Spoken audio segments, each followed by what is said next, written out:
This world is turning into a living hell, but I can protect you. I have friends in high and mysterious places. I told you there's something I must do. A ritual to scare the demons away. Told you I'd find my way back.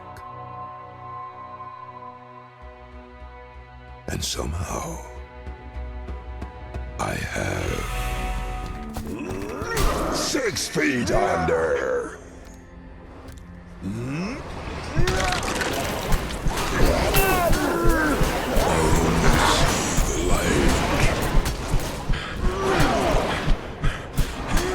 What was that? Oh, sorry. You're dead! Almost a year ago I reviewed Bloodwest, and I was generally surprised by its gameplay loop. It reminded me of Stalker with its emphasis on stealth, and it stood out as one of the best games I had played in recent memory. Now Bloodwest has received its first DLC, Dead Man's Promise. And while I tried to avoid spoilers, there isn't much to spoil anyway, given that the story has always been more of a backdrop to the gameplay in Bloodwest. In Dead Man's Promise, you take on the role of Twen's father, a voodoo, shaman-like figure indebted to the god of death. To save his daughter, who was a minor character in the original game, he must repay his debt. The narrative, like in the base game, isn't the primary focus here, and the plot is fairly minimal. As in the original Bloodwest, Dead Man's Promise maintains the core gameplay loop of stealth-focused FPS action. It's particularly challenging in the early hours, especially if you try to play without relying on stealth. The DLC is clearly designed for experienced players that have already beaten Bloodwest. One of the key new features that you will meet first is the first trader, who does not deal in gold like in the original game, but instead in soul essence, which you gather by slaying enemies. Later on, you can trade with a more traditional trader for gold, but initially, your primary currency will be soul essence, which you can spend to buy items with a shamanistic touch. These new items, in addition to the new weapons, are one of the highlights of the DLC. You now have access to spears, scythes, magical bear claws, staves, with many of those offering unique abilities, ranging from debuffs to ranged attacks. A standout weapon which I'd like to mention is the Voodoo doll, which seems a bit overpowered with its ranged attack and a special channeled ability that restores your health by draining it from enemies. Many melee weapons now feature a special ranged attack, such as hand scythes that spray blood, or claws that have a claw-like ranged attack that you can shoot at enemies. This further encourages the player to experiment with different playstyles and weapon types. Additionally, the limited ammunition early in the game pushes players towards a more calculated, stealth-driven approach as opposed to charging headfirst into combat, which remains less effective in Bloodwest. Dead Man's Promise also introduces summons, which can be obtained through specific items or new artifacts. While summons seem useful, they force you into a more direct confrontation with enemies since they attack on sight. This disrupts any attempts you might make at stealth, which makes their use risky.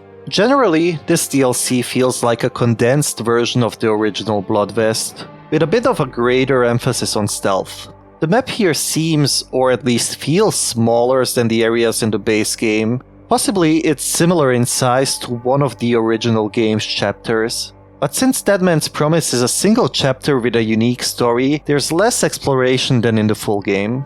The swamp environments add to the atmosphere, and the interconnected artifact and skill systems are still a major highlight, encouraging strategic, risk-reward gameplay. For example, there are items that provide buffs when standing in water, which is abundant in a swamp area, as it is featured here, reinforcing the need for careful, calculated play and offering more choices on how to approach certain areas.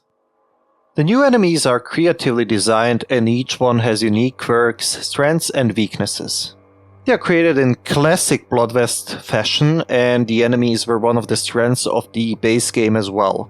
A great example in the DLC is the Tormentor, a two-headed creature where one head uses fire-based abilities and the other poisons or acidifies. Severing or destroying one head disables the associated abilities but doesn't fully neutralize the creature. I think this was introduced as a great way to weaken the stealth headshot gameplay loop, which was very strong in the original Bloodwest. This way you can only disable one head before the creature actually attacks you. The atmosphere itself is fantastic once again. Despite the technical limitations and older graphics, the game's art style and environmental storytelling are exceptional. Yet again, Bloodwest is dark, gory, has a darker tone and builds an immersive world that feels true to the Bloodwest experience. However, while I've been praising Deadman's Promise, it does have its drawbacks. For a DLC that is priced at almost 15 euros, or 11 euros 83 cents if you get it on a discount right now, the content seems somewhat lacking. The map is small, and despite the possibilities of hidden secrets I might have not uncovered, I explored most of the map and completed the DLC in under 5 hours. While the experience was fun in itself, it feels a bit stretched for that price. A better approach might have been to integrate the DLC into the main game as a prequel chapter, adding it as a fourth part of the Bloodwest story. This could have connected the skill trees, which are divided right now, and provided a more seamless experience. Of course, the game would need some additional rebalancing and the story would need some adjustment, but I don't see that as much of an issue at all. At least for the story, which always was more of a premise to get you going, rather than the baseline of the whole experience. Another personal disappointment is the lack of mod support. Given the game's style, mods could greatly enhance the experience and enhance its lifespan. Generally, it would be good for the game itself as well as for the developers. I've yet to see a single game with good mod support that suffered because of these mods. If anything else, it sells the base game because while people might not be interested in the experience that you are creating right now, they might be interested in some of the mods and they will still purchase the game.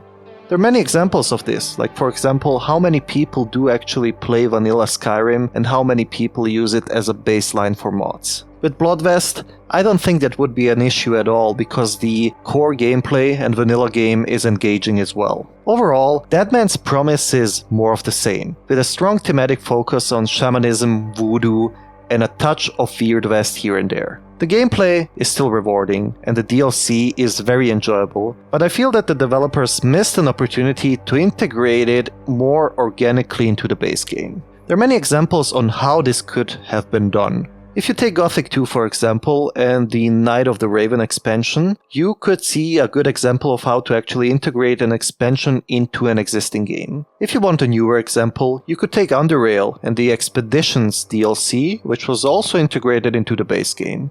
For what it is and what you actually get, I would still recommend Deadman's Promise, especially if you pick it up on a sale. While the content may feel a bit sparse for its price, I don't regret purchasing it at all. As a fan of Bloodwest, the DLC offers enough to enjoy, and I'm always eager for more, even if that more comes in the form of isolated episodes like this one. If I would have to sum up my thoughts on Bloodwest with one sentence, it would probably be short but good. That's what she said! As always, thank you guys for watching, and I'll see you next time.